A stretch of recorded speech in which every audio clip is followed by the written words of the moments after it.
Honorable High Office holders, past and present, distinguished guests, ladies and gentlemen. It is truly my honor to address this World Summit 2022, sponsored by the Universal Peace Federation. My thanks to the Summit co-chairs, His Excellency Prime Minister Samdech Hun Sen of the Kingdom of Cambodia, and my old friend, His Excellency Ban Ki-moon, former Secretary General of the United Nations. I thank them for convening this important conference at this critical juncture. Peace on the Korean Peninsula is important not only for Northeast Asia, because it involves the world's major powers, it is important for the entire planet. I've had the opportunity to speak to previous World Summits here in 2019 and 2020. In fact, my speech here almost exactly 2 years ago was against the backdrop of growing reports of a very serious pandemic emanating from the People's Republic of China. Soon after, I would not have the opportunity to speak in public again for almost a year and a half. But while much of the world shut down or stood still, the work of the Universal Peace Federation continued full throttle. In the depths of the pandemic, the UPF held rallies for hope in August 2020 and again in November 2020 on the 70th anniversary of the outbreak of the Korean War. The UPF also held a number of global webcasts to discuss pressing geopolitical issues. One in particular focused on the Middle East Peace Initiative and the impact of the Abraham Accords, brought about through the efforts of many, including the then American administration. And we are honored to have today with us Vice President Pence, and we congratulate him for his historic role in that achievement for peace.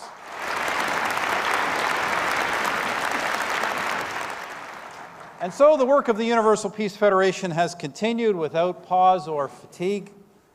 I salute the organizers of this important World Summit for forging ahead and for bringing us together despite the tremendous logistical challenges you and we have all faced.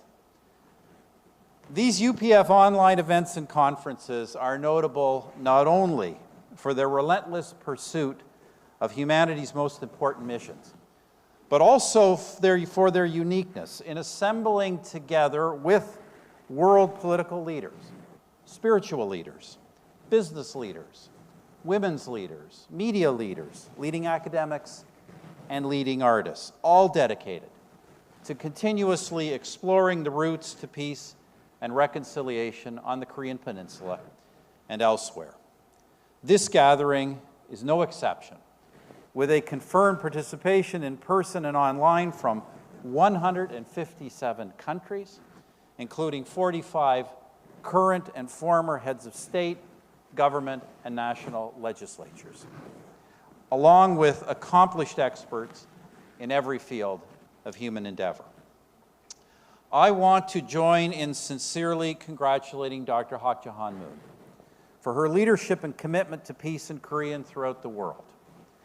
Her family escaped from North Korea when she was just 5 years old, fleeing with her Christian mother and grandmother after the communist takeover in 1948. A dozen years later, she met her husband, the late Reverend Moon, and with him jointly pursued peace for all Koreans, work she has continued since his passing in 2012. Together, they founded numerous organizations, including the UPF and the Washington Times, to strengthen the family, to promote faith, and to encourage interreligious cooperation, as well, of course, to support the greatest causes of peace and freedom. Dr. Moon, we all thank you sincerely and deeply for those efforts. We thank you, among other things, for inviting us to be here in the Republic of Korea. I've been here many, many times in my life and my career. But I can never come here often enough. Whenever we have cause to despair at the state of the world, we must take a moment to reflect on what South Korea has achieved. It was only during the shared sacrifices of the Korean War that most Canadians became broadly knowledgeable about this country. It was then a poor and desperate place, with its hopes for freedom and prosperity on the verge of being extinguished. From that time, it has risen to become one of the most prosperous, most peaceful, and most progressive countries in the world. As I've said many times, this country is one of humanity's greatest success stories. Few nations have ever achieved so much in so short a period of time.